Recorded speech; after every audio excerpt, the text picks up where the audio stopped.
ensuring we went to do research, and we then had to do things. Okay. Oh, hi, Cody. By the way, sorry if I didn't say hi. Hello. How is everyone? Hey, Cody. I did art thing. You can see it in chat. I'm good. Oh, Nice.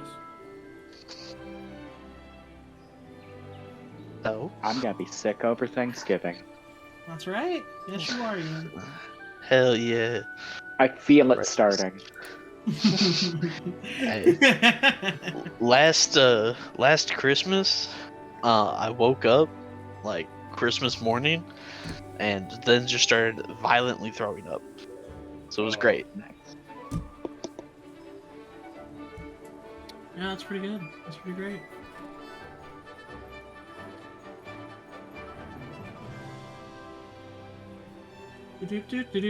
All right, so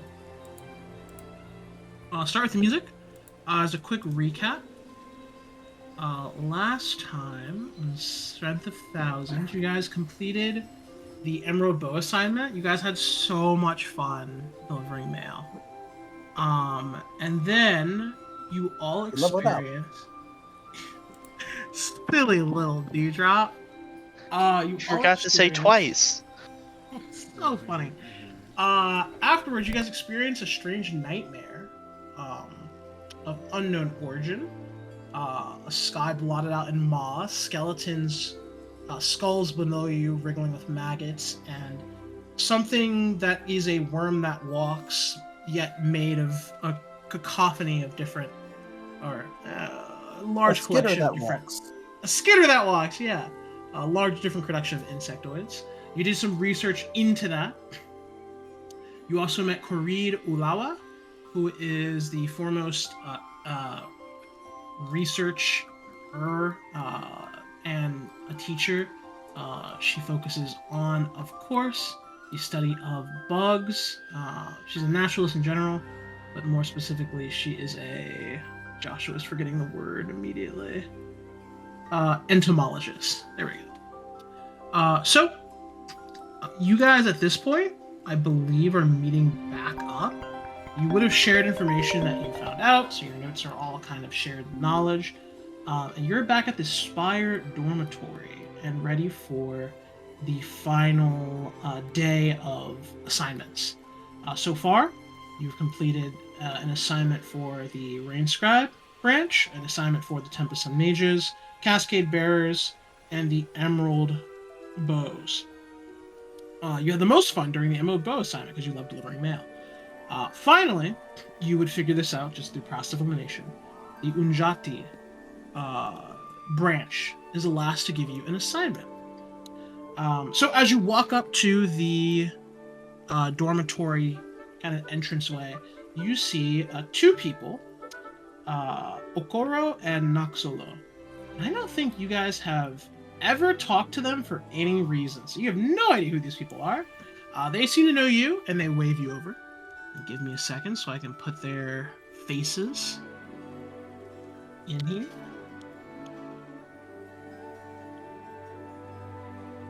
There's Okoro.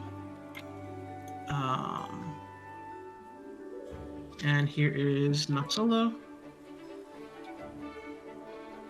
Young man, young woman, both part of the branch that you are going to be taking an assignment under today.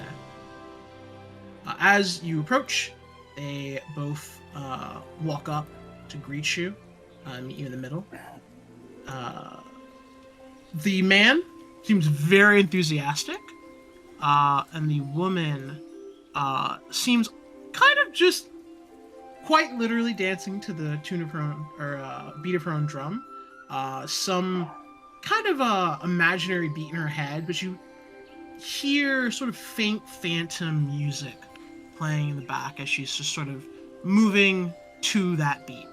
The young man, Okoro, says, "Hello, I'm Okoro, and this is Naxolo. We're part of the Unjati. Well, technically not yet, but we are about to be soon. And as you know, the Unjati are focused on storytelling, passing stories down generations, learning new stories, and we wanted to, for your assignment, kind of keep it simple, easy, if you will. What have you guys been up to this last week? I know it's only been a week, but I'm sure a lot has happened. Anything of interest? And Noxolo takes out like a little like magical pen and parchment, and she says, "I will write down what you say, and I will submit it as part of your assignment.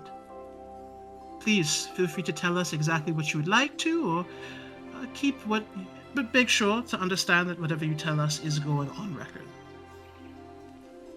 And they both just kind of look at you guys. We have the Holy Serpent ascend. You helped a holy serpent ascend? Akora says, Yeah. what do you mean by that? I mean, that's about as much details as I have. I don't know his faith, but, like, I think he's a god now. Okay. Anything else? What else did you guys? This is fascinating already. I wasn't expecting that. Delivered mail. We Okay. looked into the gremlin problem in the city, the school. Oh, what happened? That sounds interesting. What happened with that? I don't know, I was hoping you would tell us more. Oh, to be honest, I have heard some rumors, problems, but No way. haven't really kept up. haven't really kept up with it anytime recently. Did you guys find like a nest or something? Oh, yeah. Yeah, we did. We, Tell me a story. Tell me a story. What did you find? How did you find it? What was there? well, we went to rescue one of our friends who fell down a hole, and we found a bunch of gremlins there, and most of them weren't nice, so we took care of them. And we met a cool ghost man who also wasn't very friendly. I took care of him. Ooh, and there were the bodies fused into walls. Oh yeah, the wall bodies, wallies.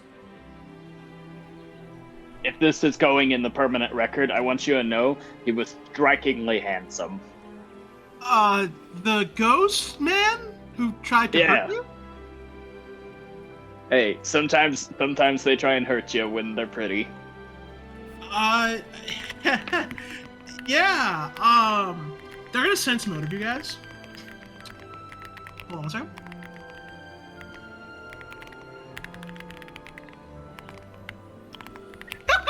Aether, chill out, bro. What's up? They look at you, they go, "Wow. You know, what you're describing sounds like a dungeon adventurers would go through. Is that about right?" Yeah. Don't those things usually have loot, though? Noxola says, "Yes, they typically do, and there is, to my knowledge, no dungeons around here. Did you..." Oh, it Who was wasn't it a that- dungeon. No one was locked up. Dungeon in the, adventurous sense, not a literal place, a penitentiary. What else about this? You said you fought the gremlins, and the stone ghost. Was the stone ghost the one who was in charge of these gremlins? I don't know. I don't think so. You just work with them. How did your fight end amicably? Were you able to talk him down? Perhaps recruit him, show him the light of day and all of that? Oh, I showed him the light of day, alright. We helped him find peace in the afterlife. Akora goes, "Oh, you mean you killed him?" Well, I didn't kill him. The immense inferno surrounding me killed him. Really? Noxola says, It was the circumstances, not us. He's just I a do victim not- of circumstance. if the circumstance was brought on by you, then, okay. Well, Oh, if we oh, want oh, to we get rescued super Benji. political in it, if the circumstances brought in, how direct do the circumstances need to be? Because, like, you could say every politician is responsible for every starving person. Well, I 'Cause guess they I are guess I referred to mean the that circumstance. if you're telling you saved Benji. Who's Benji, by the way? Basically, our TA. Our No, that's Essie. RA. So that's Essie. That's Essie. Benji's the little gremlin. Right? Oh. Yeah. We saved you them got it. both. Oh, that's right. Okay. Wait, you saved Essie? Wait, Essie was in danger? Was she a part of this whole... Was she the one that got kidnapped? I mean, Pretty yes. sure, right? Yeah. Sorry, Maybe she was the really bad ringleader with all names. along. It's fine. I'm really bad with names. It's fine. I think I'm getting enough. Okoro says, all right, yeah, that's really, really intense stuff. So you guys went into a cavern, killed a bunch of gremlins, killed their leader, saved Essie, and another thing called Benji, like a little person. I mean, it's a gremlin. I mean, you know, you're allowed to call them that.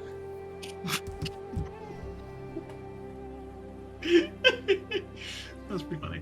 Okay, this is really interesting. Did you tell the teachers about this, perchance? Oh yeah, they know all about it. This was all above board. At no point did we sneak around. This is why the library's been closed. That Arkhorn's been closed because of this? Well, there was a trap door in the library that led to the cavern with the gremlins.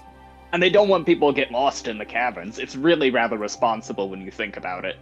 Uh-huh. I'll give you a point, Ian. You're killing off these jokes. You take a bottle cap. Take a bottle cap. Okay, Noxella writes everything down. She says, I guess I just have one final question for all of you. Nakoro says, yes. After you went down there, did all that, what was like the this was less of a story and more of a recounting, although I guess that's also a part of stories. What would you say was like the lesson learned from this? Sometimes ghosts need prodigious violence to find peace.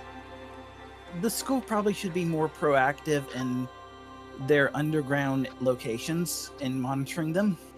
Antonio? The ground can sometimes be a permeable membrane. Aether? Fire always is the solution. Noxella writes all of this down. She says, okay, well, I think I got everything I needed.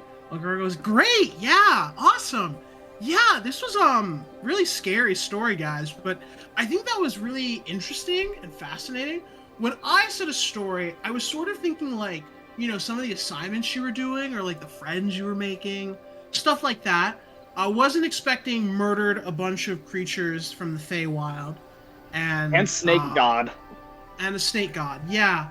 But that's really I also cool. said we delivered mail. That was part of it. That's true. You did tell me you We delivered performed mail. 2 rituals for gods.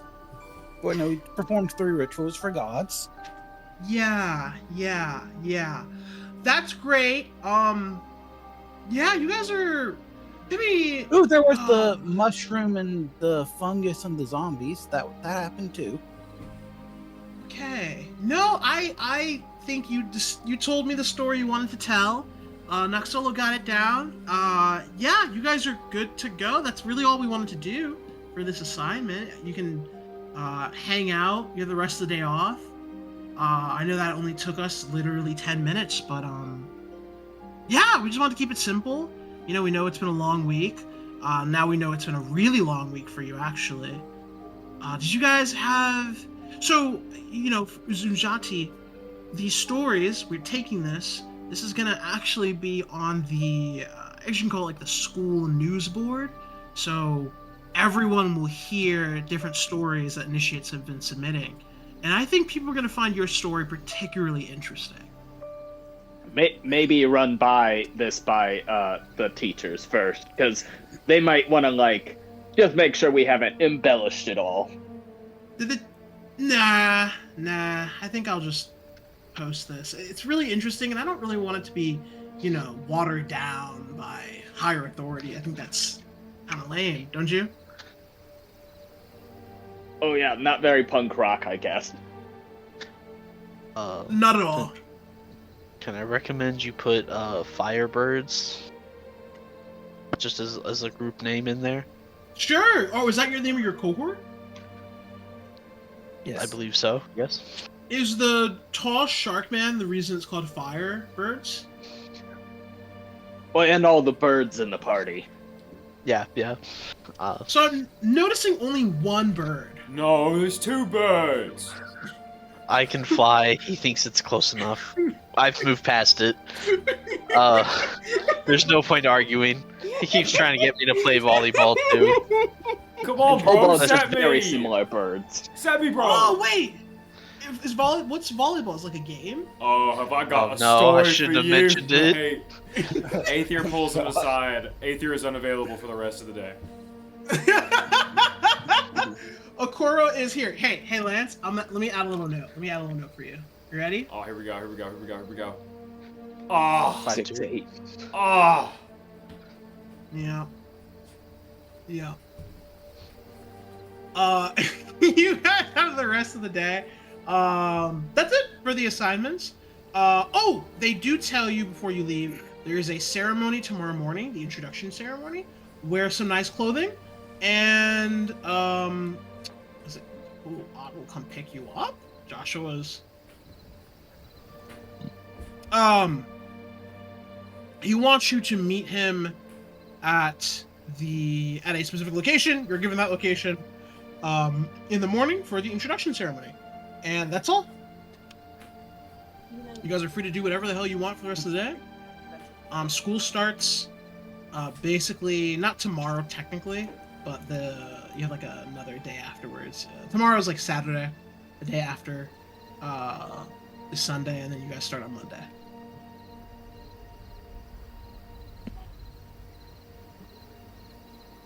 I can't believe we've made it to level 10. We've earned it. We've worked hard.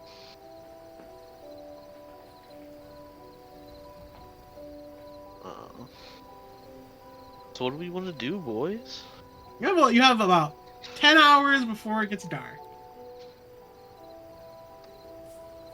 Well, So, the Archon Library is still closed, right? Yes, it is still closed. Aether, did you say something? no, not yet. No. Someone So- else said something? Sonar? If we steal books when the library is closed, they won't know they're missing. Well, that makes sense to me. Let's go. Maybe they have books on scary, crawly men. Okay. You guys head to the Wait. Archon Library. The library's and we- closed. Yeah, it's closed. Library's It's under closed. renovation. But we know how to get into it through the underground tunnel. That is true. I thought we told faculty about it. Isn't it possible they're trying to fix that or fill that in now? We won't know if we try. We won't know until we try. And has this school demonstrated they're very fast on things? Good point. Let's go. So, let me just get this straight. You want to go through one of the hidden cavern tunnels that you found, through the cavern where you murdered everything, into the library. So we in the can most get roundabout access to way. so we can access the books that we're not supposed to be able to access yet. Okay. It takes you probably about 40 minutes to just move to where you need to go to. At this point, you are time passes. I would say an hour is more fair because it does take a while to walk, even if you remember the paths. About an hour passes. You guys are at the trap door on the other side to the library. Like you're on the below the trap door, I suppose, if you get what I mean. Is it unlocked? From this side, it only locks from this side. so you can just open it. Perception check. Make sure no one's above us.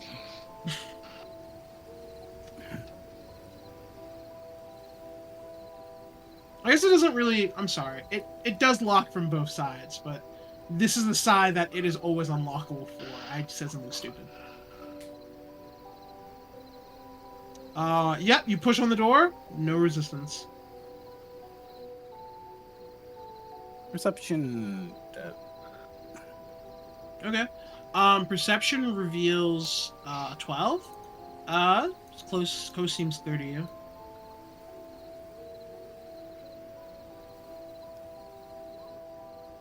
Oh yeah, what's your passive perception, Cinnabar? 25.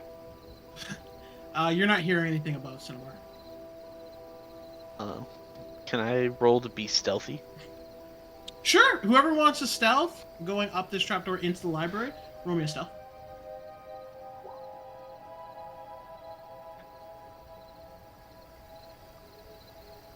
22, 24. Anyone else?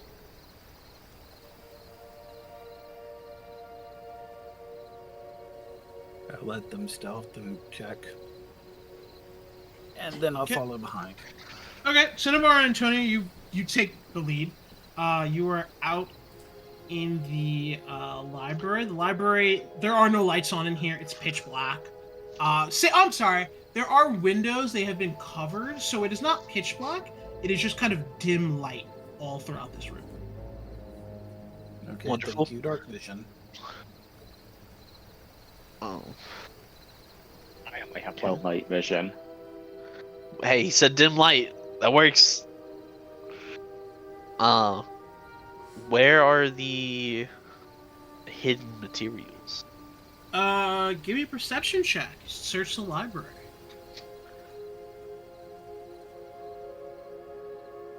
Doesn't seem to be anyone up here, by the way. And you relay that to the group. Wow. Low roll. Yeah, you're kind of searching through the space. You eventually find a... Oh, hold on one second. Joshua has to look up rules. Oh,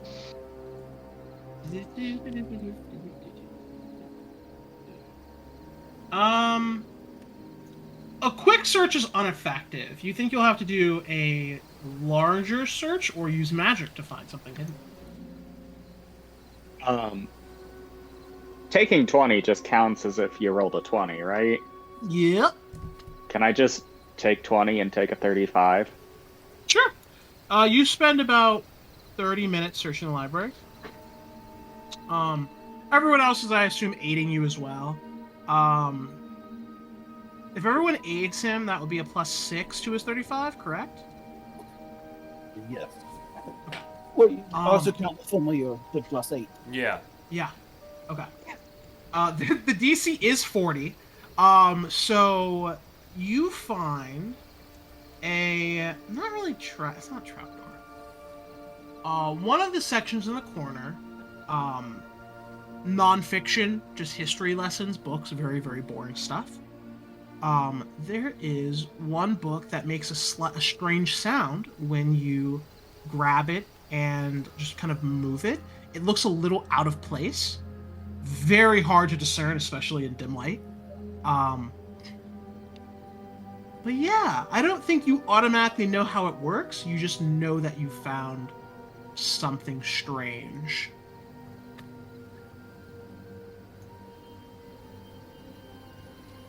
I motioned to Blank to see if Blank can like figure it out. Use magic device, spellcraft. Nope. It would be not spellcraft, it would actually be engineering. Engineering? I don't have that one. Ironically, I do, but it's not good. I have it. Yeah, whoever wants Engineering? some knowledge, knowledge engineering. I can attempt to aid. Wow, that is a really good roll. I aid. That is a really good roll. I'll try and aid.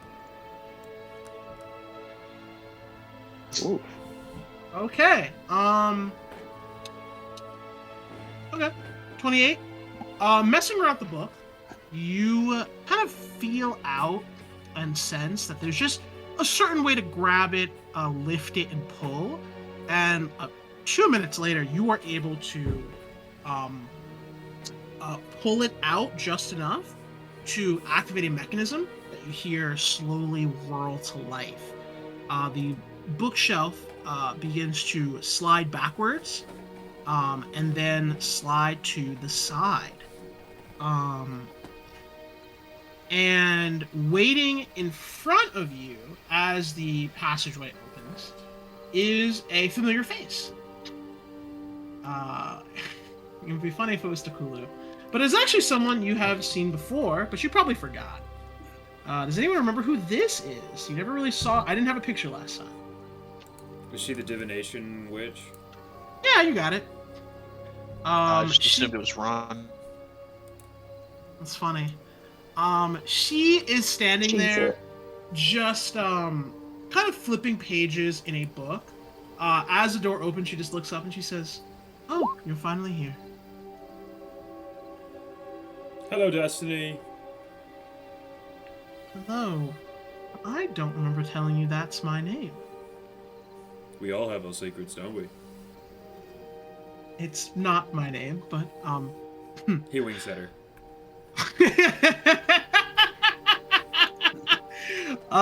The teacher looks at you and raises her eyebrows. She says, "I didn't foresee that, so congratulations on surprising me.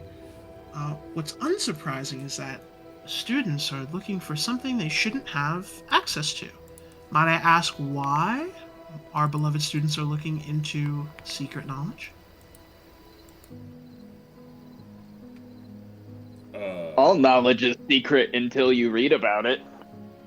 Yeah. And sometimes secrets shouldn't be secrets, because friends shouldn't keep secrets. Also, we seem to stumble upon trouble so much higher than our expected weight class, so I figured we won't knowledge also above our weight class to help deal with trouble above our weight class. So, in order, you know what I mean. You're intelligent enough to understand what I'm asking for here. We're not friends. I'm a teacher. And you shouldn't be dealing with those things. That's the point of teachers. Although I see in my last point, we didn't do a very good job of keeping you out of a very dangerous situation. Conundrum. 3 dangerous situations. But if you count the 2 caverns as separate incidents, 4 dangerous situations. If I'm not mistaken, you chose to go into the cavern with Essie. Yes. No, we chose to go into the cavern to rescue Essie after Essie then got kidnapped, which just made things even more complicated. Oh, yes, you guys lied about that. My bad. She says, yes, that's fair, I suppose. Oh, and then there was the zombie mushrooms outside. Oh, you're talking about a myconid. That's not dangerous. You're strong enough to handle them. And she just smiles at you, blank. And she says, all right, enough debating and posturing. Let's go. And she gestures for you to follow her down the hallway. I follow Or her. passageway. Okay. You only walk for maybe about a minute, and there are like magical sconces just kind of lighting up your path. As you reach a, kind of just looks like another library within a library. You weren't underground, so you don't know how you got to this hidden building, because spatially that doesn't make sense. But looking our around- dorms also spatially don't make sense. There you go. He's thinking already- of portals. We've already confirmed half these buildings are just actual portal entrances to semi-planes. And you find yourself in another one. This is a very large library, probably twice as large as the Arkhorn library. And she just kind of looks around. There's no one here at the moment. She says, "You have about 1 hour until some of the other teachers arrive to do their research, so make it quick, and don't touch anything that I tell you not to. At least not again once you've interacted with it. There are some things that I will not permit you to read here." Does that sound good? What are we not touching? I'll tell you. Aether slowly starts to reach for her hand.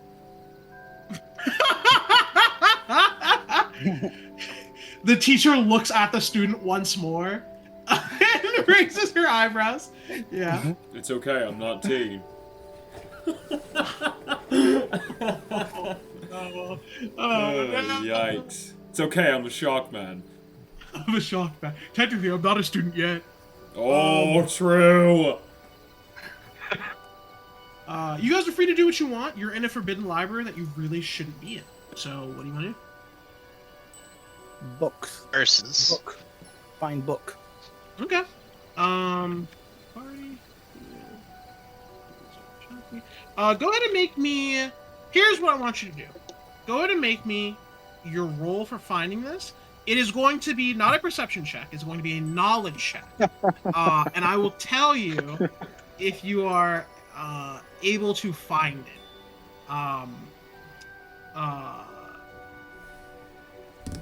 Actually, we'll do this. Cinnabar, what are you looking for in here? Honestly, I'm still on the worm that walks track.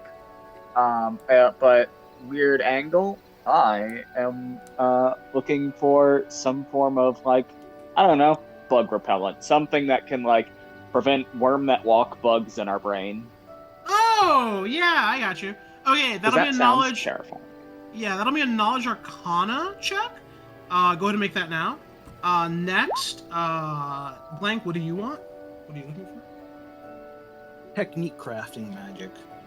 Spear combinations. That would be knowledge arcana, my friend. Or knowledge martial. Either or. I don't have martial. I do have arcana.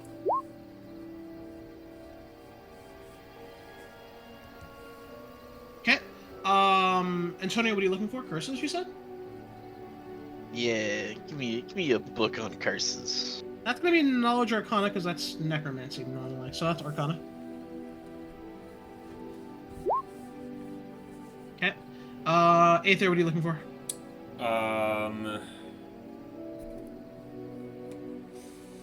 Astral projection. Okay, like as a theory or the magic, like spells? A spell. Okay. Give me knowledge arcana then. I would rather argue psionics. That's fair. I'll allow that. Yeah, let's go! Okay. We'll start with Aether actually, because you haven't gotten a chance to have the spotlight too much. You are looking for books that discuss astral projection, so the pushing of one's consciousness into alternate spaces, and you're looking at it from a psionic point of view. You find the section pretty quickly, and you are kind of just looking through books. What languages do you speak? Aquan, Common, and Sylvan. Okay. You find Sylvan is surprisingly effective. There are a lot of the books are written with Sylvan dialects, and Common obviously is useful. There are some books that are unavailable to you because of the lack of languages you speak. But reading about astral projection, is there something you're focusing on? You only have an hour, so can you give me a little more specific? How to do it. Okay. You are delving into magical theory, and a lot of the information you end up finding are things that you are already doing. Your collective, in and of itself, is sort of a lesser version of pushing consciousness out. It's very informative, and you have a basis of understanding. You get quite a bit out of it. You are not allowed to take the book, but you think you have a better grasp of astral projection and your own magic as well. Have you been working on this at all already? Yeah, every night he reads stuff about lucid dreaming and how to do that, and this is like the magical evolution of that. Okay, I would say you've saved this enough to get a permanent bonus. So remind me later, and we will talk that out. Okay? Cool. All right. You now have enough knowledge to have at least a prototype. Maybe not the full thing, but you get what I mean. Antonio, curses. 17. What languages do you speak? If she studied out my languages, that's all I have written down as common. You'd never sat out your languages? No. You should do that right now. Like, no lie. Do that right now. Oh. Since, do I just get to choose whatever languages I feel like? What race are you? We usually have lists to pick from. Yeah, what What race? does- Yeah, what race are you again? I'm a bat. Are you reflavored? Are you reflavored Strix? Flavored rat folk. So I guess I can go from that list. Rat folk as a bat? Yeah. Oh, I think we did talk about this. All right. Yeah. Rat folk can learn these things. I'm just gonna post them to you. Well, you'll post them, so I'll just put them in the chat real quick. Oh, not the chat. This chat. There you go. Pick the language you want, like right now. I will not tell you which ones you will need as you begin to read up on this.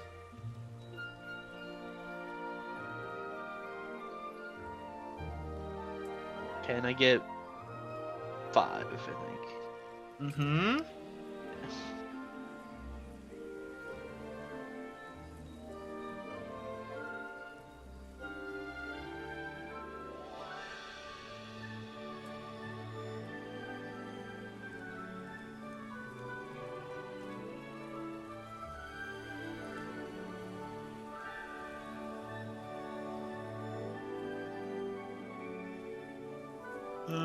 Okay. Okay. Alright. Draconic, Gnome, Dwarven, and Undercommon. Okay. Sure, we both Draconic, speak Undercommon. Dwarven, Undercommon. Okay. So looking for curse books, you are really. It's pretty hard to find ones in common. You are finding some in, unsurprisingly, Dwarven, and a few in Undercommon as well. These books are the meat and potatoes you've been looking for, Antonio. These are how to formulate curses, how to empower them, strengthen them, how to set more vague conditions, stuff like that. You have been also researching this for quite a while. These books are very useful in understanding curses more thoroughly. We'll say that you also get a permanent bonus, because I know you've been researching this for a long time. We'll talk about it later, and yeah, we'll talk about it. You definitely have figured something else out about curses, okay?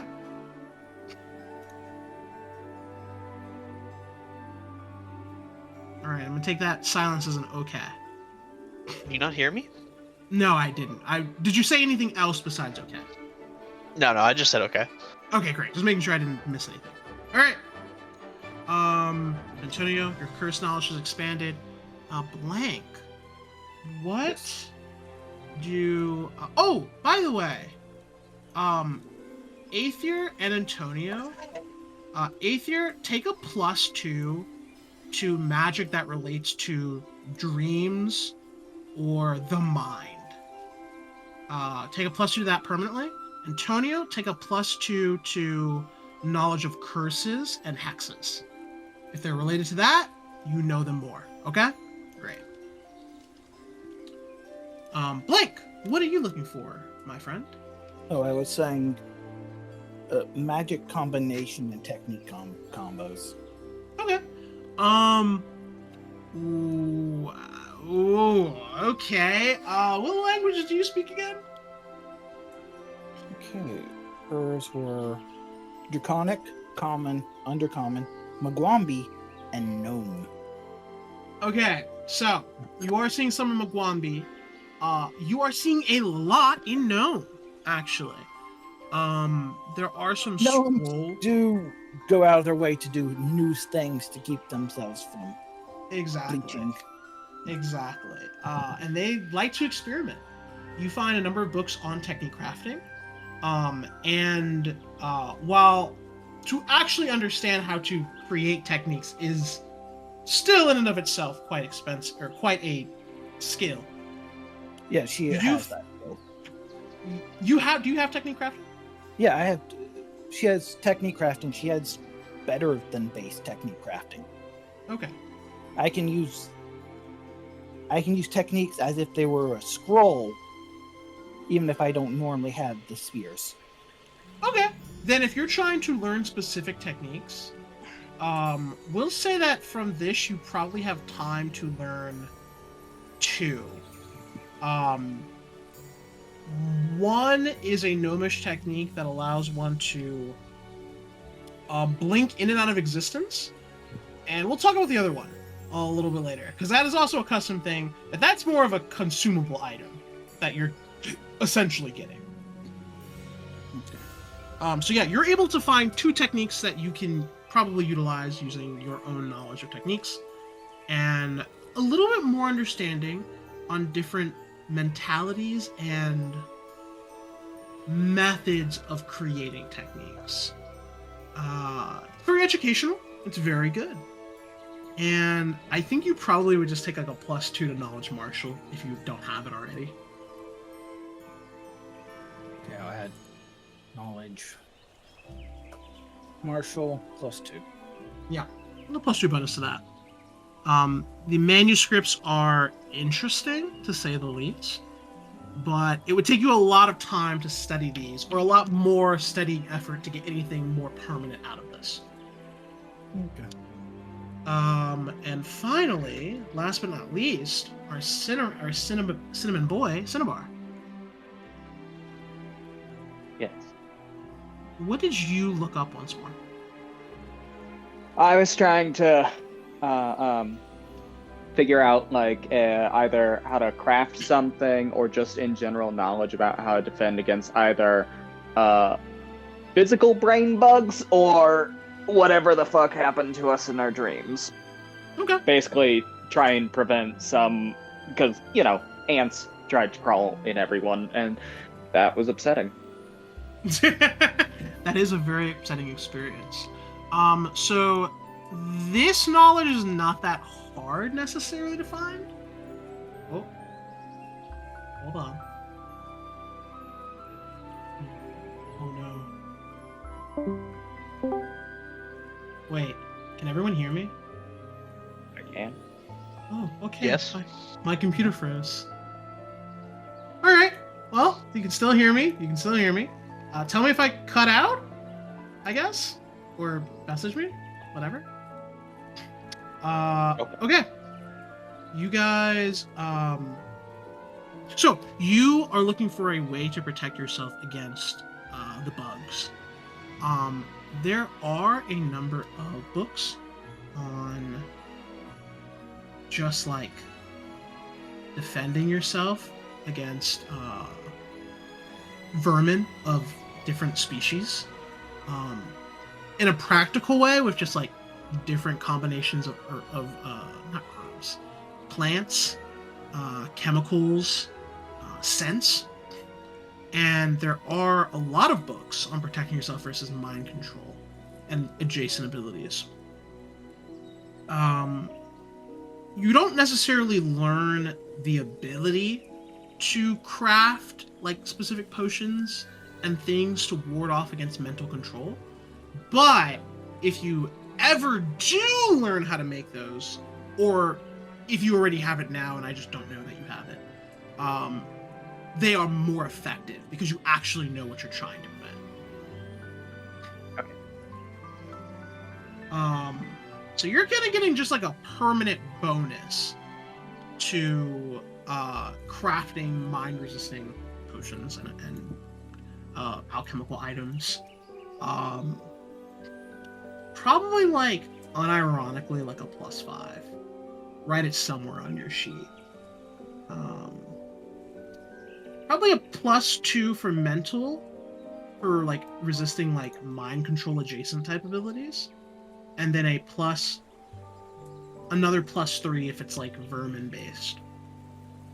But we can talk about that also a little bit more, because I'd like to delve into that one a little bit, because that is actually a very important plot point.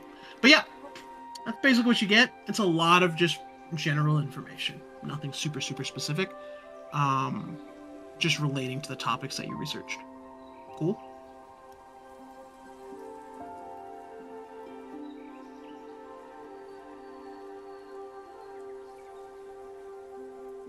Ian? Yes. Okay, great. At this point, it's been almost an hour. The woman comes back over to you, and she hasn't impeded you guys looking into anything specifically too much, if at all. There are a few books that she told you to put away when you guys were researching things, but she tells you, well, it's about time to go. Teachers will be here in a few minutes. Did you find what you were looking for? She says that to all of you. Sort of. I found stuff. TB determined. I think so. Okay. Well, I'm glad this was a learning experience. Consider this a gift from the school. We do appreciate everything that you've done quite a bit, and while we might not be able to formally announce things, this is a close second, we hope. And she kind of leads you out of the building. As you guys are outside, kind of looking out, or as you guys are outside, she just kind of says, I think I'll have a request for you soon. It might be interesting, but it might put you in more danger. Are you interested? I love danger. Life is short. Let's always sign us up.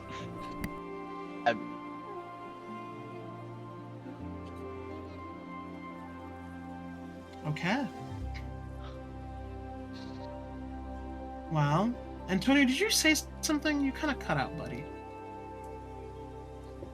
Said if it means another crack at this library, definitely. Okay. You're a little robot-y, buddy, just as a heads up. Or that's me. I'm not sure which. It sounds robot-y to me too. Okay, gotcha. But I heard you that time, Cody, so we're good. Let me I write did something.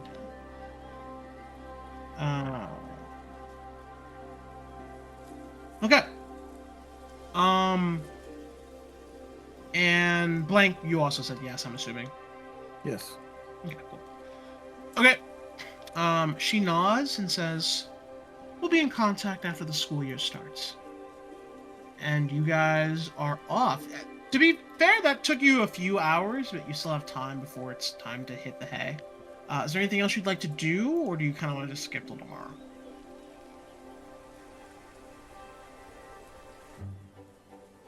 Yep. Skip it shall be. Tomorrow morning, you get up. You put on your fanciest clothes. Do any of you have fancy clothing, actually? Is a great... No. I don't have. I any wanted to other buy some clothes. fancy clothes. You have no fancy clothes whatsoever. Do you guys want to buy some, or no? I can run and get some from my house. Yeah, dude, sure. I get up extra early, freshly wash my clothes. My standard outfit is a proper school uniform. That's magical.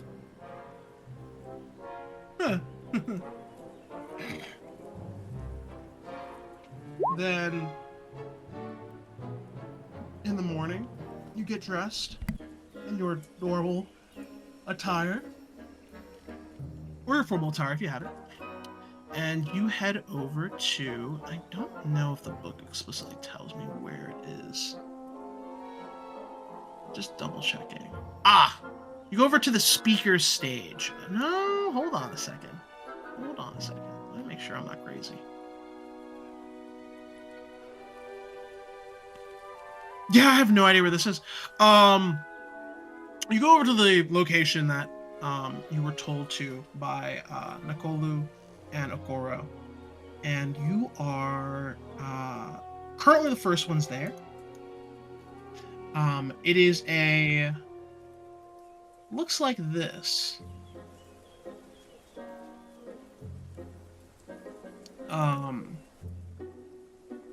And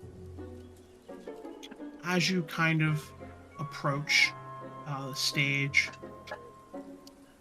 you see a gremlin standing towards the middle of the kind of, not arena, but circle, if you will. Kind of where the pinwheel meets. They are just kind of not shivering, finicky, perhaps. They're moving their hands over and over again in like a nervous tick pattern. And they look like they're waiting. Very obviously. They're looking around, and they probably see you. Although, it's up to you how you'd like to deal with this. You have no idea what they're doing here. Do we recognize them? No.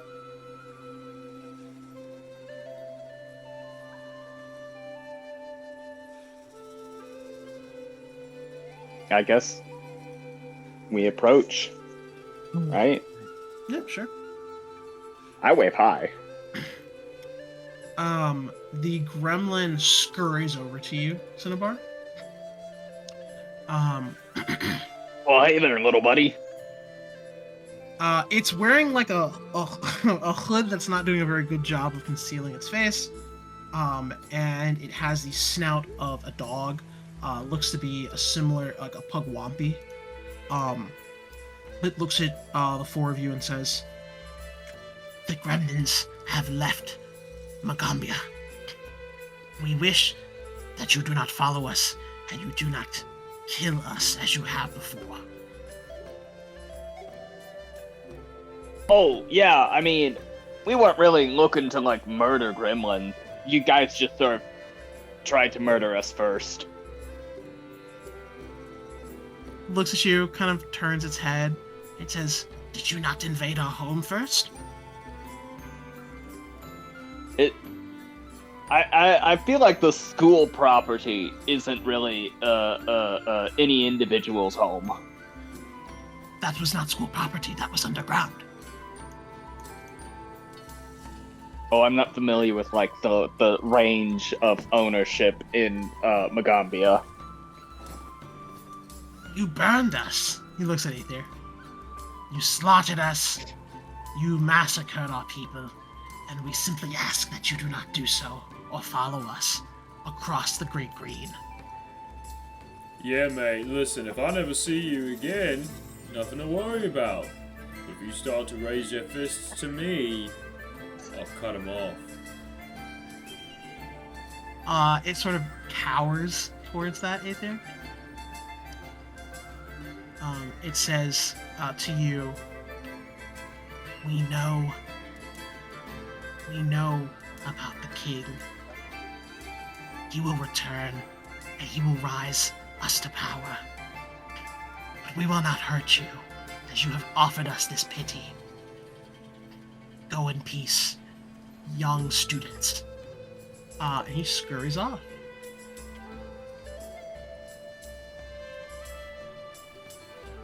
Uh, 30 seconds later, Takulu walks over. He says, "Hello." He says, "Hello, students. Did you sleep well?" Yeah, I did actually today. Oh, have you not been sleeping well the other days? If Oh, looks at everyone you- else. No. Okay, well, if you'd like to go to the nurse or the on-campus medical site, let me know. I see you're all wearing your standard equipment. We are going to do a little bit of a ceremony. The teachers will be here soon. Did you have any questions or concerns? We're just going to go over some basic things and officially introduce you as students. Yay.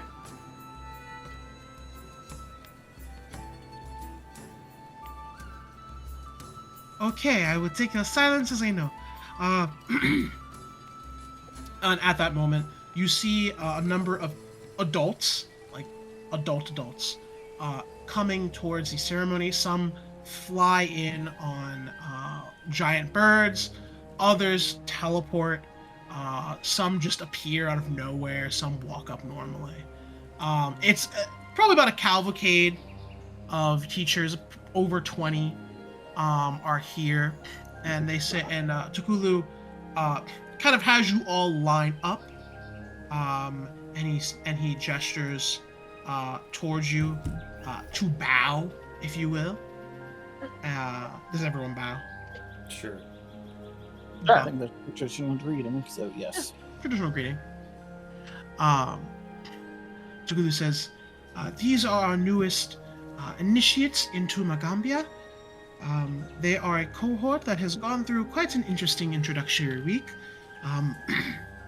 They have proven that they embody our values, that they have the magical aptitude to succeed here, and that they are willing to learn. We ask at this time, young students, each of you step forward and announce officially which branch you will be a part of and why. And we'll start with Cinnabar. Tukulu gestures towards you. The teachers are all just kind of looking at you guys. This is a very formal affair. Your body has already taken a step forward. What do you say? Oh, just give me 1 second.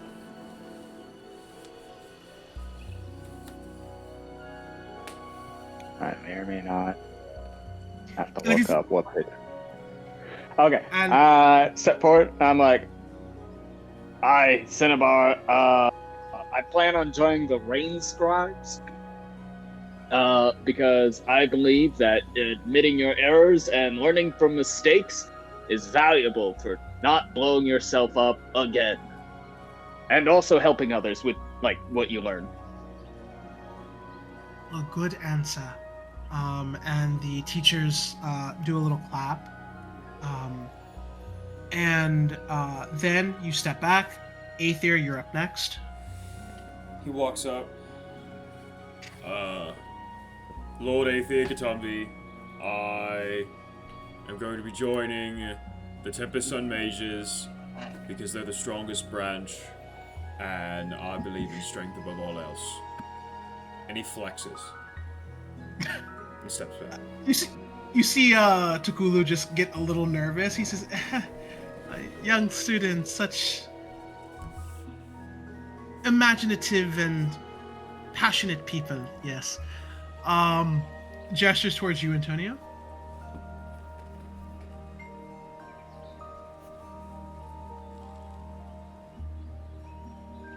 Can you hear me? Nope. Yeah. Ooh, yeah.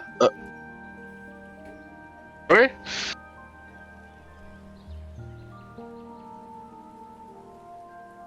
No. No, not at all. We did hear you, and then now you're just out. Is Cody's microphone dying in real time? I know. I don't know what's happening. We'll do He restarted his computer. We'll do blank. We'll do blank in the meantime. Cool. Okay, I'm choosing the Cascade Bearers because like they're studying the new spells, and why should I stick with just the spells that are already written down?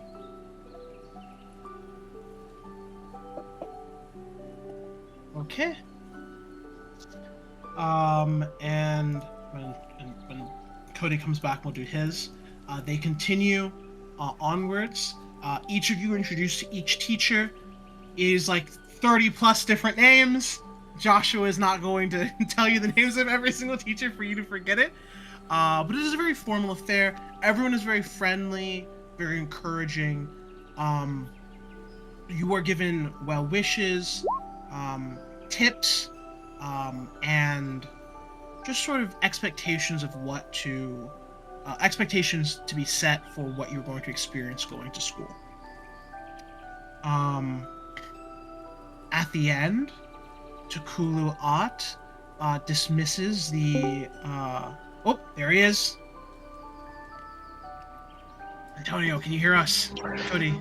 I can hear you guys. Can you hear me? Yeah, there's a weird static, but go ahead and tell me what branch you're joining. Brain Scribe. Brain Scribe, and why are you joining him? Because I believe my skills are best suited to the pursuit of knowledge and helping others. Dope. As I just said a moment ago, you are then shown to all the teachers. You kind of do like a little meet and greet. They are very encouraging, very friendly. Shakulu dismisses the teachers after a moment, and gives you each basically a kind of just piece of paper that seems to update in real time, and you see your schedule and class information appearing all throughout, and like every kind of listed per day on the week. They don't really do a lot of testing here, so it's not like you're going to be caught off guard normally. Everything is kept here. Takulu Ott explains, if you would like to know your schedule in a more traditional method, there is an administration building on the campus you can go to, and it will kind of list out everything that your branch will be doing, when it will be doing it, over the course of about a month in advance. Does that sound good to everybody? Syllabus. I Wonderful. love school. Yes, school. Good. And I want to also personally introduce you and be the first to congratulate you for becoming initiates and students of the greatest magical school in all of Galarian, Magamgan. And he gives you each a bow. At this point, you are free to spend the day as you wish. School will start not tomorrow, but the day after, and simply put, you will begin to experience what school life is like here. It will be quite busy, but I am sure you will be successful. And of course, if you have any problems, please feel free to come to me or any of the teachers on the campus.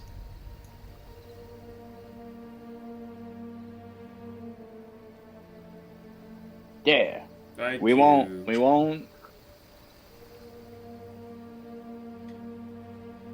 Great. And he's going to head out.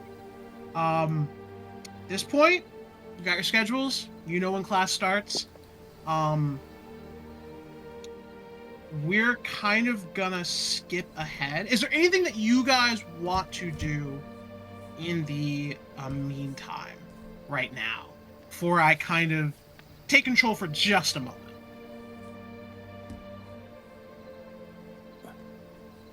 No immediate No plans. question mark. Great, cool. Then you guys are in school. So, as I've already explained, you'll basically be making a check every... It's kind of up to you. You can spend your time at school focusing on school to level up your arcane or your branch, or you can spend your time studying things specific to you. And doing your own thing. You can also spend time just socializing, hanging out with friends, stuff like that. A month passes. Just about snap of the fingers. School starts, you guys are going to classes, you have homework, all the normal things. There are extracurricular activities you're also allowed to participate in. Aether, you're putting together a volleyball team. Antonia, you find some other people who are interested in necromancy and curse magic. Blank, people who are interested in Goth technique kids. crafting. What'd you say? The goth kids for the curses. yeah. It's what it is with the emo kids for the curses. Blank, you find a bunch of nerds, people who are absolutely dedicated to just making weird Magical spells. theorem. Yeah, just pure magical theorem. Cinnabar, you find yourself alongside people who make potions and alchemical items. You're learning a lot with them. And then, of course, you guys also have like little groups that you participate in completely outside of the campaign that your characters are just naturally into. You're already level 2, so kind of what I need from you right here is what are you all handling this month? You can either study to level up your branch path to level 3, or the next level, excuse me, is what I really should say. Or you can study something personal, develop a spell, make a friend, learn information. This is downtime. I will post official downtime rules later, but for right now, basically, how are you spending the month? And we'll start with Blank this time, just to keep it kind of organized. Okay, we'll just see. I'll go first to figure out what advancing or house gets us. I was already advanced, I think, the most. Yeah, it's you're at level critical. 2. Yeah, you're at level 2, I believe. Okay, and it was, I think, spellcraft check. Hold on. It's dependent on it's per branch. For you, you're a Cascade Bearer, right? Yes. Spellcraft, yeah.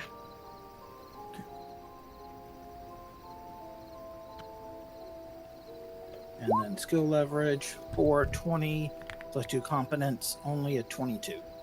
22? I think that is still enough to. I think that's barely enough to pass. It's not enough for a crit this time. Yeah. So you are, over the course of the month, studying. You move up to level 3 of your branch. This grants you a feat called Magambia Attendant Dedication, which I'm going to look up right now as well. Because I don't immediately remember this feat's abilities.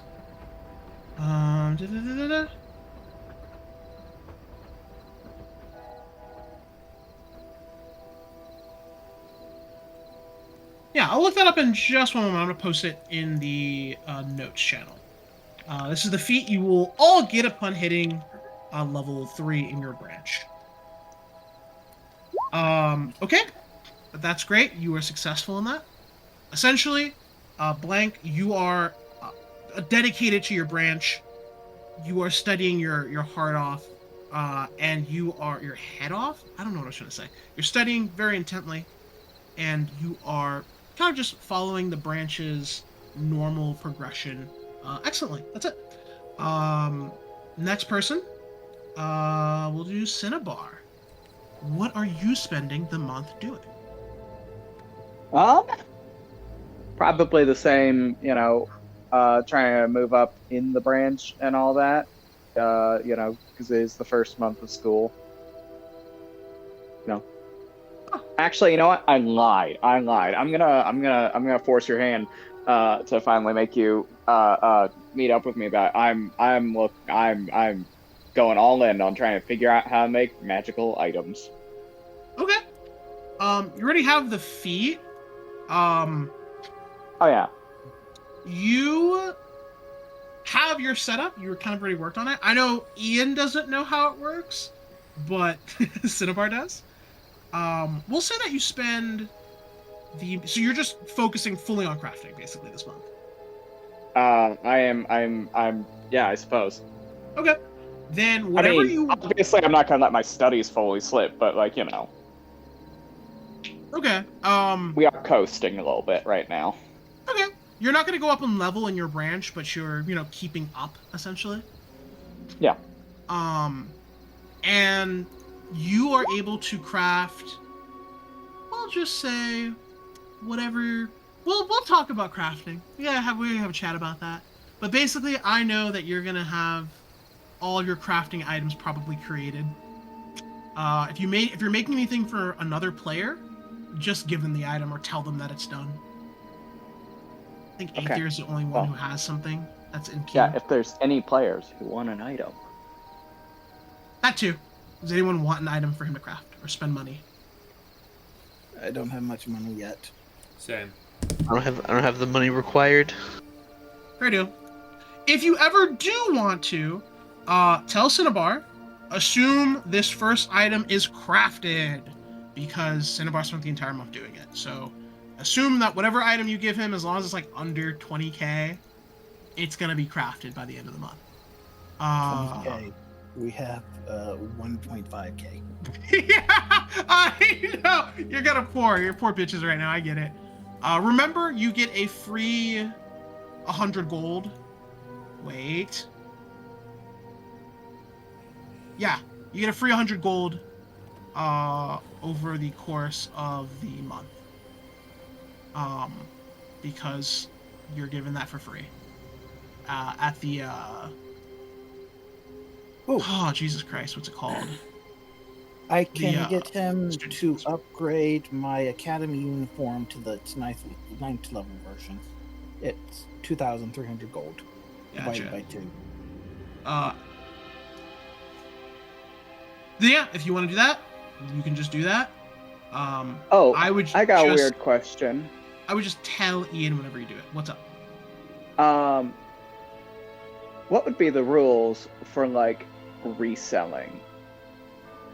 Like making magic items and then selling them.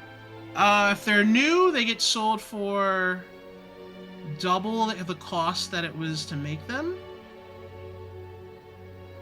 And then if they're used, they would be sold at the core at exactly what you used to make them.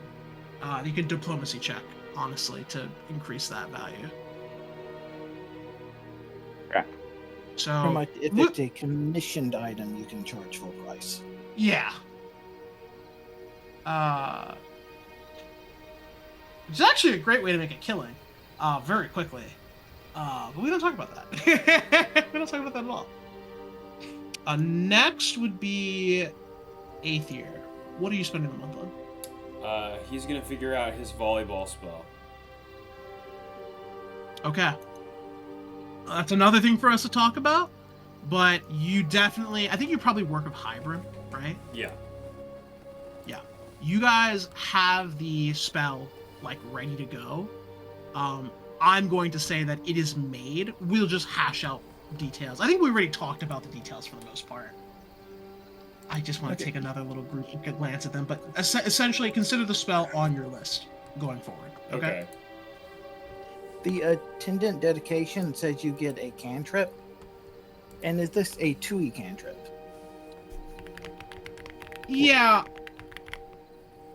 We're going to say it's just a first level spell or power of your choice. Cantrips in 2e are very good. Cantrips in 1e are not very good. We're just going to say you gain one from your spell list. You gain a single level I 1 spell. don't have spell list. I'm a spearcaster. Then 1 talent would be the equivalent. Okay, yeah, I'll take a free talent. Yeah, free talent. Or a free power or a free spell. If you get that feat. Let me make a little adjustment. Symbol.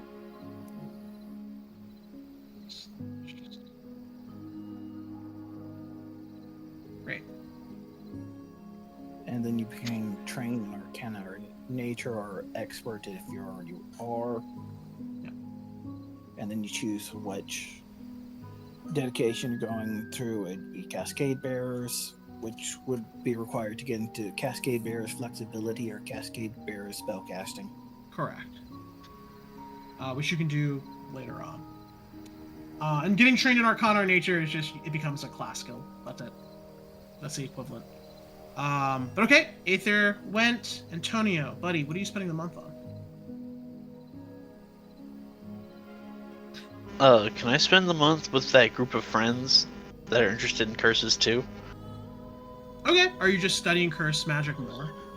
Yeah, doing like a group study. Okay. Can you make a little note to me in our DMs that we need to talk about the culmination of your curse magic study? Yes. That way I remember to talk to you about that, and we'll get exactly what that looks like down. Also note that you both read a book at the secret library and did a month of research on curses with other students. Okay? Gotcha. Okay, good. And that's the first month basically just done.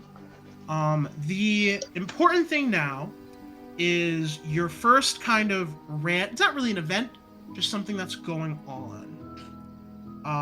So a number of things are available this first month. My warning to you is that a lot of these things will be available for next month, but not necessarily the month after that. So I'm going to give you a few options on things you can look into and like properly figure out or go on like a quest to complete. You can choose one to go on this month, and then next month we'll do the same downtime thing, and you'll get to choose another one. So right now, options are the Starday Tournament. It is a tournament that is organized by the basically martial arts teacher of the school, just to kind of get initiates their feet wet in the world of magical and martial combat. That is all I will tell you. There is Takulu's reading list. He wants you to find him a number of books, but you're going to have to go to a rather not dangerous, but not well taken care of location to find the books.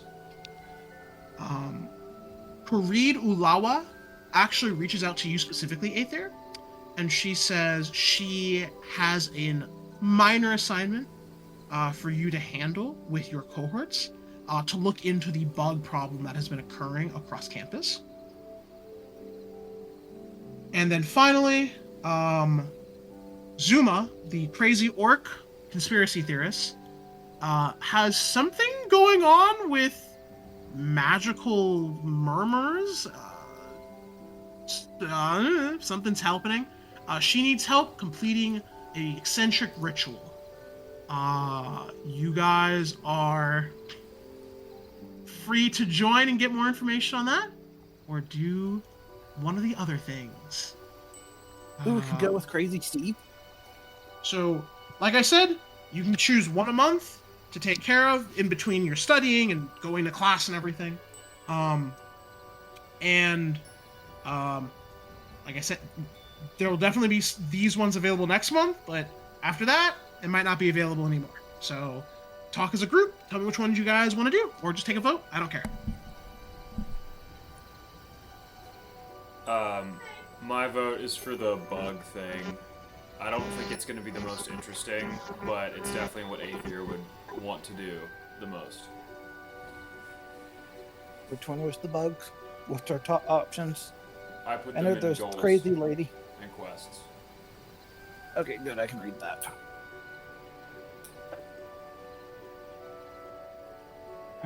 What was in quest? Martial arts tourney. But tournament arc. Every school needs a tournament arc.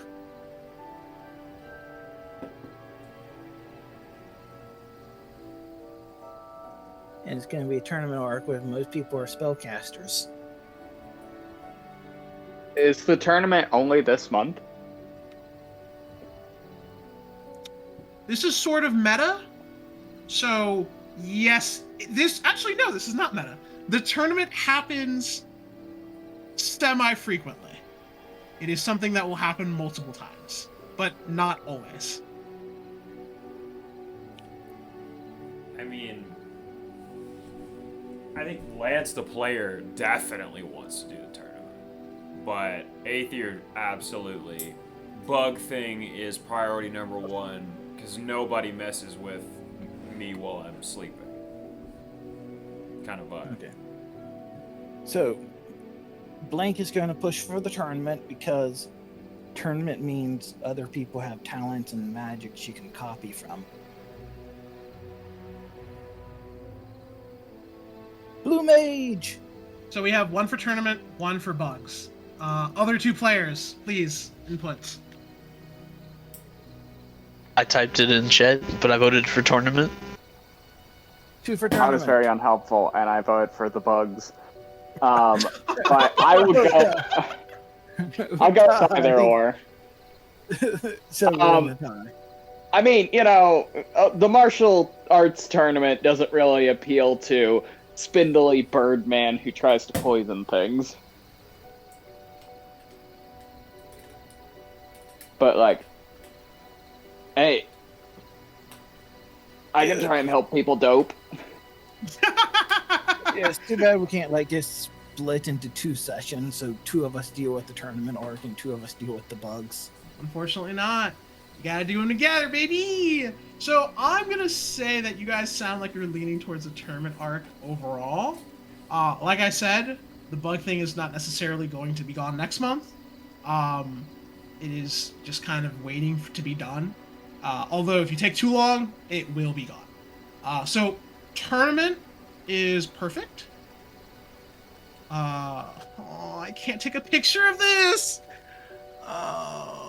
You got me Screenshot? fucked up. Yeah, I gotta screenshot it. Okay, you all receive this note. Add it in notes.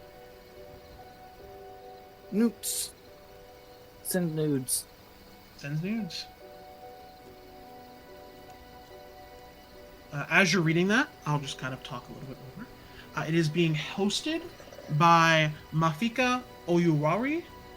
He is a human martial artist. He is a Tempest Sun mage teacher who teaches people that they gotta know how to throw down. They gotta know how to fight. He actually, and this is just kind of rumors and hearsay, recently returned from Tianjia, where he fought in the Ruby Phoenix tournament. While he didn't win, It's another module. that is another module. You're correct. While he didn't win, he still did well. And he is putting together a tournament to kind of help people learn more. And a little bit hearsay is to, and this is a rumor you guys are hearing, he wants to find some young talent to recruit for the next martial arts tournament he goes to. And that's what you're hearing. So, you got all the information you need. You know where it will be. Yeah. It's up to you when you just tell me when you'd like to progress. I will tell you what happens next and kind of progress the event along whenever you guys are ready.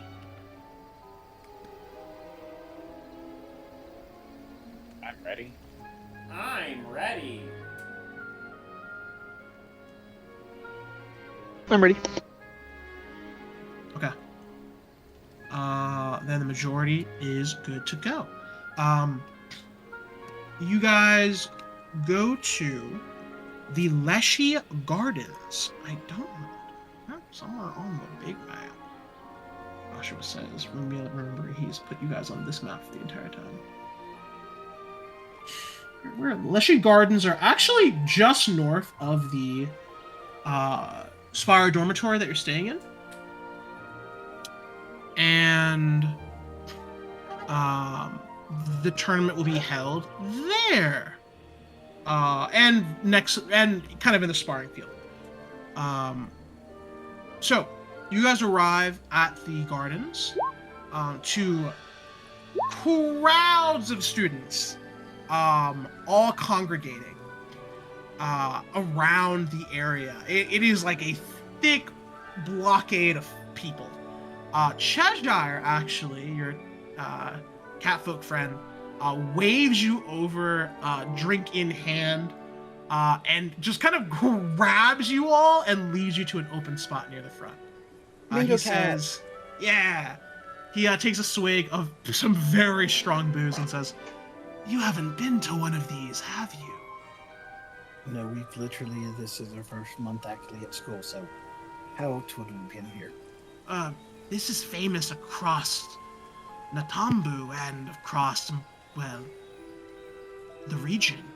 Have you ever watched one, perhaps? No. You look like you fought in one. He looks at you, Aether. Are students, are non-students able to fight in this? Oh no, only students, but... Well, they occasionally break the rules and allow more unspecified or unknown people to enter. Although it is rare. No, I've been here to watch a couple times throughout my years. Good. Then you know what's waiting for you. This tournament seems a little bit less bloodthirsty than the past ones, in the spirit of fair competition and all of that, but I suspect it will still be interesting. And you guys at this moment watch like a young woman kind of walking out into the field that everyone is surrounding. She has a staff at the ready. And from out of a hedge on the opposite side of the arena, a 10-foot tall construct made of branches and wood woven into like a, if I can be perfectly honest, a robotic suit, just kind of like clocks, loudly stomps forward. Inside of the construct is a smiling leaf leshy. And in one hand, the construct holds a wooden sparring sword, and in the other, it holds a shield.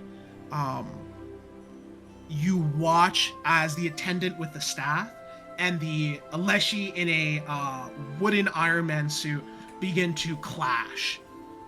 Cheshire says, as you can see, they are as many people as you'd like on your team, but only 2 people can fight per bout. You can sign up over there. And he gestures over towards like a teacher who's taking notes, attending, keeping all the brackets in check. And as he says that, you watch the construct hit the woman with the shield so hard she goes flying about 5 feet, and then immediately put the wooden sword towards her neck as she like looks up and tries to make a move. She nods, a sense of feeling very defeated, gets up, leaves. You see another group preparing to go on. He says, a group can be up to 6 people. There are 3 bouts.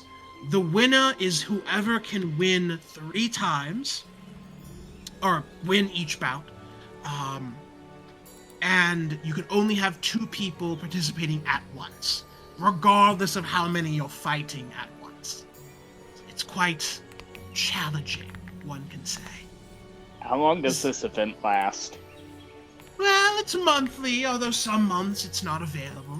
No, I mean like just this. Like, are we talking like, is this a 30-minute affair? Oh, we're doing all of them between today and tomorrow, so you've come at just the right time.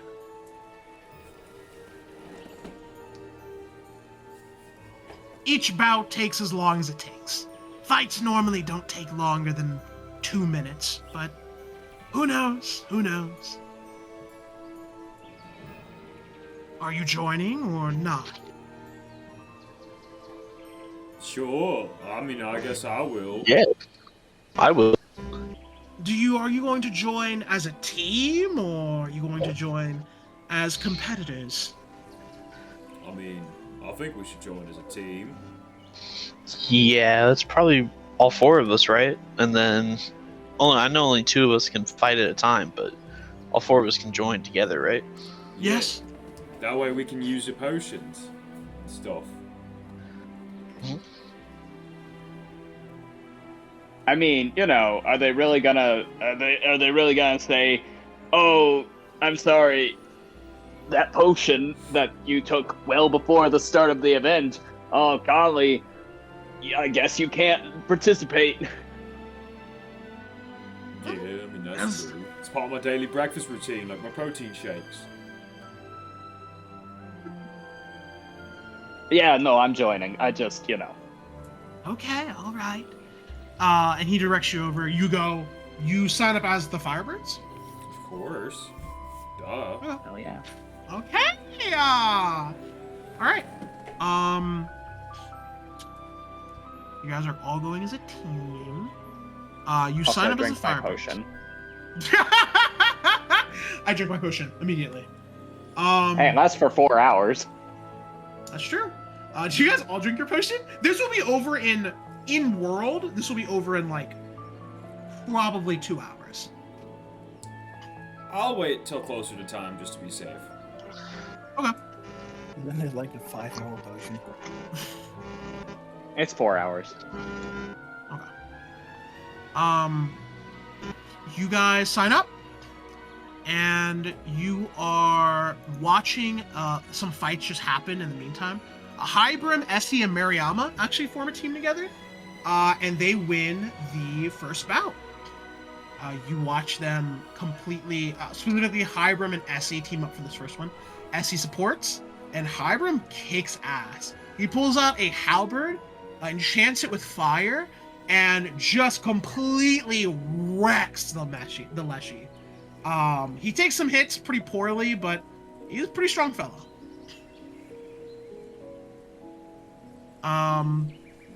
It's about time for you guys to go up. Do we know who our opponents are going to be? You, for the first bout, it's really simple. First bout is just a single, it's pretty easy. It is a single shield bearer construct. The shield bearers look like this. This is what you saw that first girl get bodied to. Okay, Also, it's- oh, yep. Yep, this is Brute Squad's turn. I drink my potion. Okay. Pretty easy. It's only 2 of you though. As you know, everything's getting ready to pop off. Which I 2 feel of like you we should are? split the Brute Squad. Well, it's up to you. You can participate as often as you want. So technically, one person could be in all 3 bouts, or someone could not be in any bouts and still get the prize at the end. So, who 2 are joining for this first one? Me. Yeah, that's gonna be Aether, and who's our next just flat up strong person? Because this is not a spellcasting battle. This is just, can you beat this thing?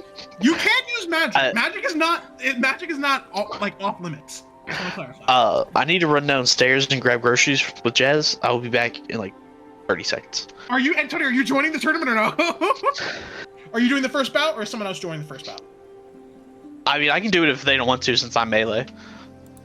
I mean, you guys. It's up to you guys. Do you wanna do someone else? Do you want me to do it since I'm melee? I can do it if you have to do something else. You have Yes, to go haste.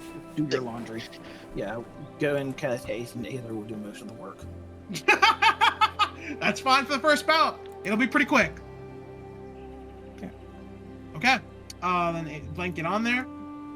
Potion is consumed, so we got our fast healing 5. Yes. So far, I will say you guys have seen no one get past bout number 2. So no one knows what bout number 3 is. The first one's pretty easy though. It's not meant to be super difficult. So This is, do you actually know how to fight? yeah, it's do you know how to fight? Go ahead and roll initiative. We'll get into it. Hey, we love Leshy Mech, though. We do love Leshy Max. Is there any like generic good combat music that I can play? I go probably first. Something sound like a tournament arc music? God damn it! I didn't think we'd. Hold on. Get this far? You didn't think that we would go with the tournament arc? No, I knew you would. I just didn't. I didn't grab tournament arc music. Someone quick. Just grab something by Hatsumiku. Given the situation, maybe just the Godzilla theme. And it's just Aether. It's literally just for Aether. Godzilla. All right, we'll do this. It's generic and it works. All right. This is probably not going to take very long. So go ahead and play that music, and everyone roll initiative. I did. Oh, a 2e enemy with reasonable initiative. Huh, cool. That's a And natural this 20. one- Well, yeah, that's how it works out sometimes. Okay. Then you guys are. Oh, that generic music is actually kind of decent. Shieldbearer Construct goes first, and he is going to. How smart are they?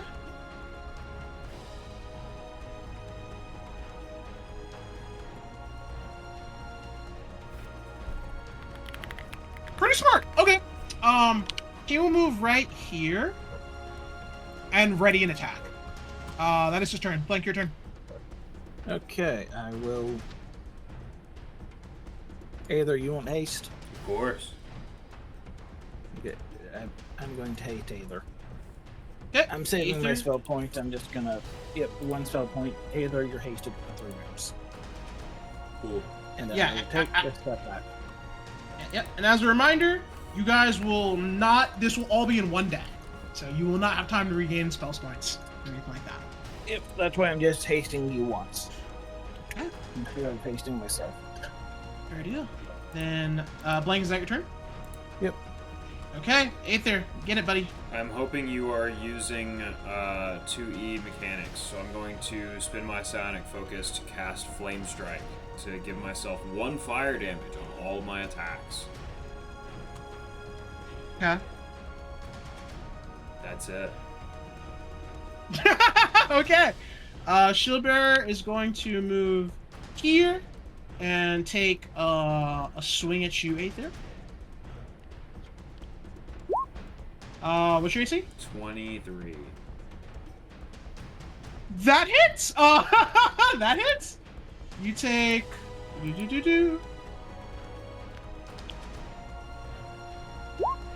7 points of damage Ow. as you are hit on the side of your shoulder quite hard. The Leshy inside is sticking their tongue out at you, Aether, and mocking you. Alright, Link, your turn. Okay, I need to roll a D100.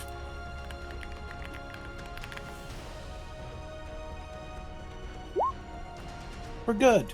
Wild magic did not trigger. I'm imagining the wild magic studs I'm back. for 2 rounds, and Lance just Okay. loses it. Does 21 hit? 21 does hit. This is Destruction Blast fire. Okay. I rolled terribly. Yikes. 8 points of fire. Okay. Oh, you like pump that crap up. I see. Yeah, I used my arcane pool. I I am on Arcanist. I got you. Yeah, pumped it up. And you're level 3. So that will be... Yeah, the wild magic because I don't have an innate destruction sphere. It's part of my mimic pool. Gotcha. Then that is... It does a good amount of damage to the shield bearer. It's on fire. And it manages to put it out in time, but it's not doing the best. Alright, Blank, is that your turn? Yep. Okay. Aether? A 5-foot step. Crit. How do you want to do this? How do you want to do this, buddy? How do you want to do this? Aether gets bonked on the head. He looks at it. That wasn't very nice. And he just, his hands are on fire. He just starts clawing so fast that it combusts. It like goes to put its shield up and watches as the shield gets cut in pieces and then it just gets ignited. You hear the Leshy inside of the construct screaming as like teachers go over and start casting water spells on it. You win the first bout. Completely fine, no issues. And the Leshy is evacuated out. It looks at you, Aether, clearly hurt and pissed. It flicks you off and then runs into the forest. What a baby. I think you're going to find a replacement, Leshy. All right, first combat done. All right, that's an easy one. There are 3 bouts total. You have 5 minutes of rest before the next one. I'm gonna pause this music. Is there anything you guys would like to do, and who is going into the next one? Go ahead and just, Scout or competition. What's number 2? Okay. You actually watch during the 5 minutes they're having like other fights going on. You watch Mariama and Essie and Hybrim doing this one. This time Mariama and Hybrim fight. Hybrim is with the halberd. This time he's fighting. Hold on, I'm just making sure. This fight is against two constructs. The shield bearer construct, as before, and then a new one that seems focused just on damage. It has two sickles. It looks like this. Hold on. Cinnabar, I just saw that GIF, and that's really funny. That's really fucking funny. That's really funny. Okay. Okay. This is the sickle hand construct. Simple. Wow. Yeah, not particularly creative necessarily, but effective. And you see Mariama and Hybrim fighting that one along the shield bearer. They managed to just about win the fight. But Mariama's kind of like last attack against the construct, specifically the sickle hand construct, results in it basically exploding. You don't think it normally explodes, I want to also add. This one explodes in some twist of bad luck. And she and Hybrim are knocked out in the ensuing explosion. They lose on bout 2. But looks like they kind of went even, which is still a loss. Who is fighting in this one? I wonder. I'm back. Hey Antonio, what's up, buddy? Hop in. So alright. Normally, they would be not happy with you casting spells on yourself beforehand. The trick, though, is that your spells last for hours, and they would not be able to tell that you use anything anytime between matches. So you're totally fine. Cinnabar. Rah, rah, rah. God damn it. Oh, god damn it. Okay, Antonio, are you gonna be in this bout? Sure, if that's cool there. Get your ass Yeah, in. this one I think you just want more damage. Or this Okay. one? Oh, this one. Okay. Got it. I was really scared for a second there. Wait, is this one smaller than the other one? This one's large. Why is this one smaller? Whatever. Okay. Reset this. Alright. If you guys are ready, we can just keep going. This fight probably won't also not take very long. When you're ready, roll initiative. Wait, hold on. Roll initiative whenever you're ready.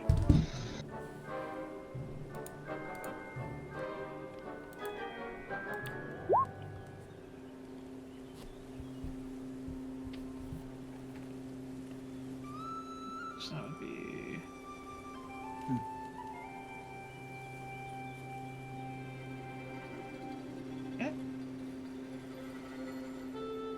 Okay. Starting off combat with the sickle hand construct, it is just going to. This one's a bit faster.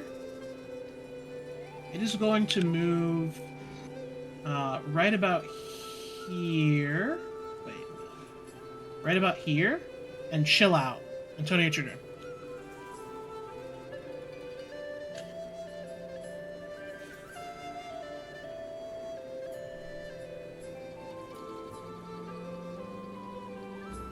I cannot hear you, Antonio. Oh, wait. Hold on. There you are.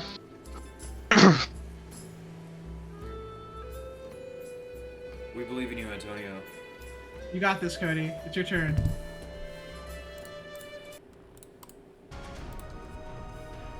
We can hear you. Do you understand? We can hear you intermittently. Okay. Da, da, da, da. I think we should focus the damage one first.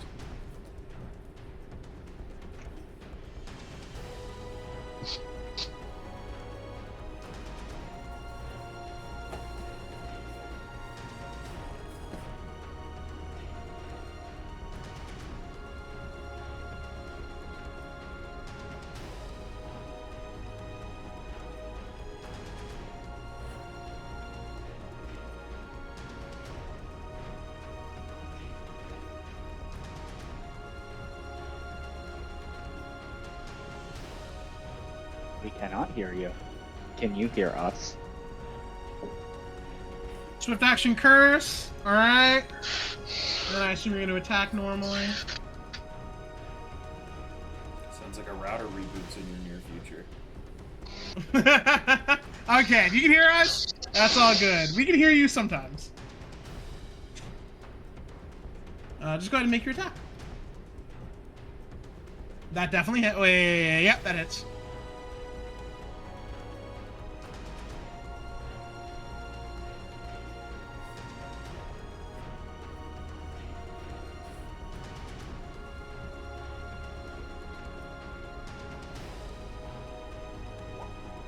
$11 total. Okay. Takes a pretty solid hit. You're dealing bludgeoning damage, right?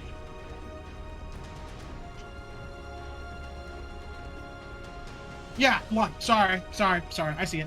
Alright. Takes about 11 points of damage. Okay. That'll be... Is at the end of your turn. Okay. My... Roll20 is kind of bugging right now.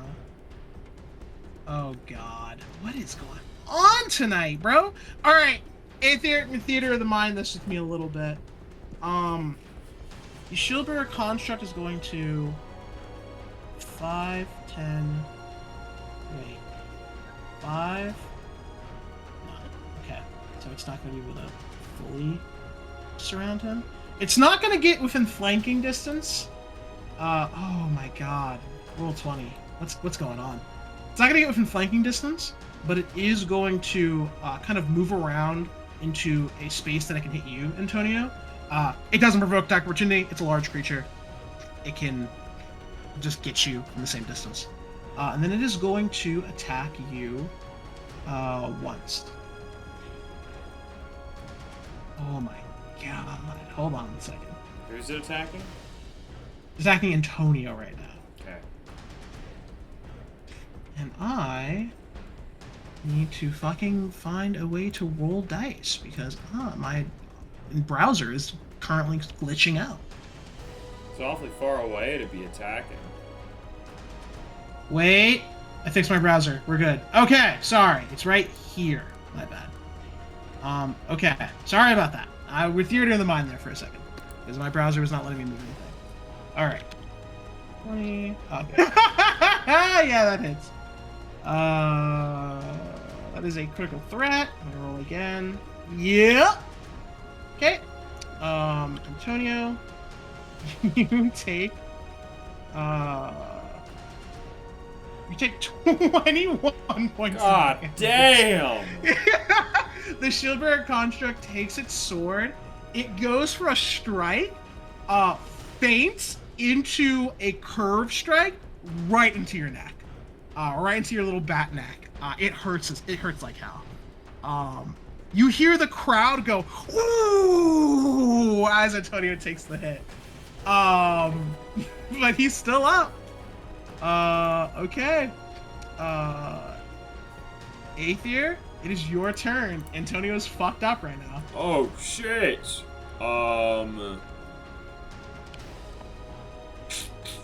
Man, it'd be a really nice time to have my energy volley spell fully realized and written out. Do you have it written out fully? Let me see. Like if you have it, I know we talked about it, so I'm not against. Let me see if I can find it. Wow. Yeah, buddy. Hold. God damn it. Okay, look. Yeah, buddy. Yeah, I don't think we have it down. I know what I wanted to do. Yeah, what do you wanted to do? So, standard action, I summon a ball of fire. I throw it into the air. Yeah. I am going to roll a D100 to Wild Surge. I'll live forever. I'm gonna roll a Fortitude save. I'll live forever. Okay. There is a flaming ball of fire in the air. Standard action, I did that. Move action, I'm going to set it. Okay. I'm out of To actions. yourself? Yes. Is it? Okay, gotcha. Okay, Aether is. Antonio, you look over at Aether and you see him playing with the magic ball. You see Just- him summon a flaming ball of fire, throw it up, set it into the air, and he looks over at you in a ready position. Hang tight, buddy! Can one participant forfeit without forfeiting the match? No, he's going down, brother. He's not gonna forfeit. No, he's catching that out. Okay, Antonio, Aether's playing with his magic ball. This one is going to move in. Move in again. It's gonna take another attack of opportunity, I think. From you, Antonio, the sickle hand construct. So make an attack. Oh Christ, that was funny. Yeah, that hits. Roll damage. The man that never misses. Here we go. He misses so often. I don't know why you said that.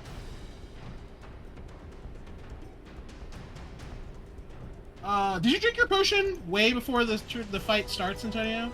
I thought you did.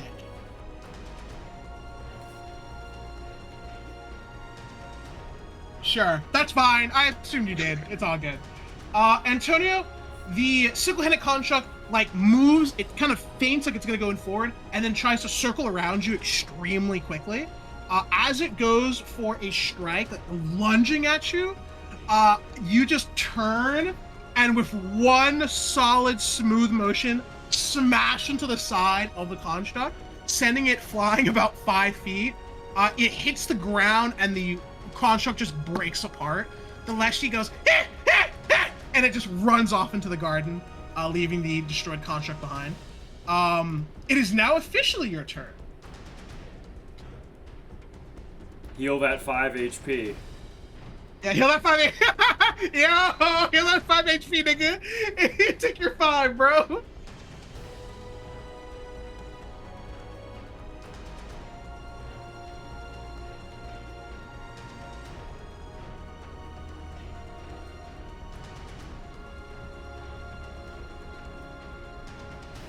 Swift curse. All right. Lone Dog is cursed. We'll get a Boogada.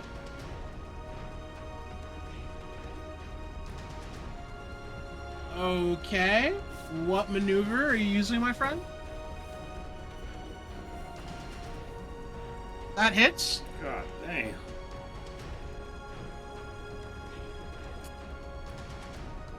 You need a will save? Hold up. This is a Leshy in a robot suit. Is the will save... Hold on. Does the will save have to occur to the thing you hit? Or can it affect the Leshy piloting the mech?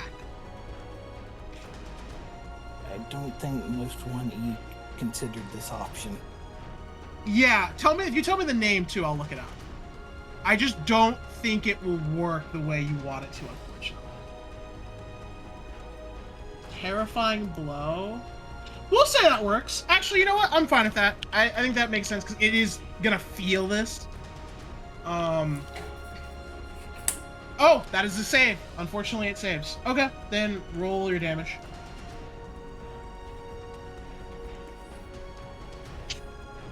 I just rolled really good. So it takes another 5 to 7, so 12. Does it have PR? No, it doesn't. Weirdly. Okay. Is that your turn, Antonio? Okay. The Shieldbearer construct is looking a little rough. Did a good amount of damage to it. It looks at you, Antonio, and it is going to move closer. If it 5-foot steps, does that trigger? Because it's 5-foot stepping. It does. Okay. Then it provokes. Make your attack. Its AC is currently a little bit. Fuck me, I guess. Just keep rolling natural 19s, I guess. Whatever. Fuck me. All right, roll the damage. Okay. It is still up. The construct is looking rough. It is going to look at you, Antonio, and it is going to take a shaky strike against you. Wow. Okay. That's a miss. Antonio, it's your turn. Aether, it's your turn. Aether looks up in the air, sees the floating ball of fire, jumps up in the air, and spikes it down on the construct. Give me a reflex save. Okay. That is a failure. Oh, baby. Where the hell's my mouse? Alright. Wait. It should be this much. Oh my god. How much damage is that? Max damage. Did you just get max damage on a fucking... God damn! 20! Yo, nigga, we have to talk about this spell, bro. I don't know what you're rolling, brother. Holy! It's Okay, I know literally it- 2 turns of setup. It was 2 turns of setup. It was 2 turns setup. And It was a 2 2-turn setup. different die rolls to make sure that this would work. That's true. You know what? But- That is fair. yeah, That is actually It's fair. a phantasmal killer. It's a phantasmal killer. It's like, this just kills you, but it's hard to do. So, Okay. I jump up, I spike the ball, and there is an explosion in this square. There is absolutely no way the Leshy inside is still alive. Oh no, it's like everyone's like, whoa, and they watch you jump up, spike it, and it is like a pillar of hellfire. Just a mushroom cloud explodes. As it happens, you see, what's his face? You see, Mafika on the sidelines, like behind you, Aether, holding the Leshy. And he says, you look, there is no more construct. It's gone. It is ash. Mafika's holding the Leshy behind you, Aether, and he says, I would prefer you did not use that spell again, young initiate. Do you understand? I thought my friend was in trouble. It looked like he was gonna die. And then he handled it. No one is at risk of dying, other than if they fight against that ability. Well, you didn't Do not explain use that again, and do not use that again in this tournament. And you Aether see the Leshy rolls his run eyes. off. Fuck. You win the second bout. You would have killed that. You would have killed that Leshy. Oh yeah, You would have actually murdered him. Like, you would have been gone. absolutely. Through the construct. Never punished. Okay, so there's one more match, and we don't know what it's against yet. Nope.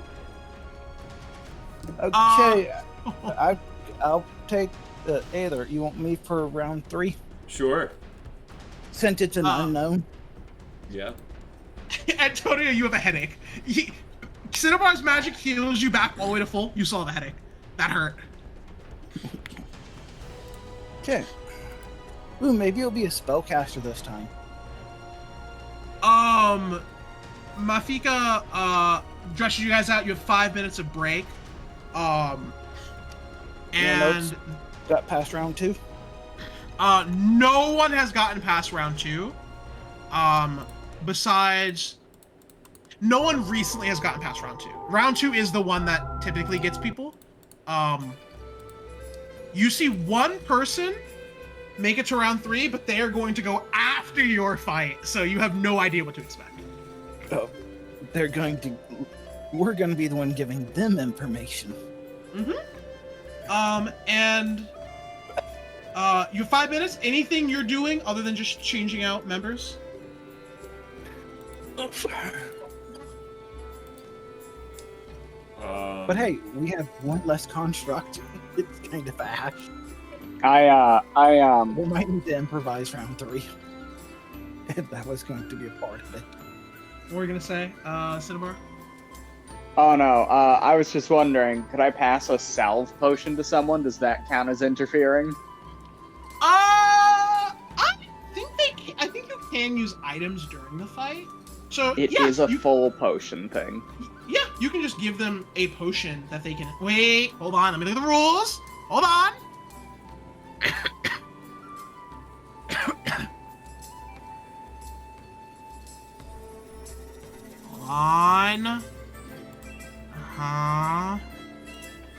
on. It says nothing against using items.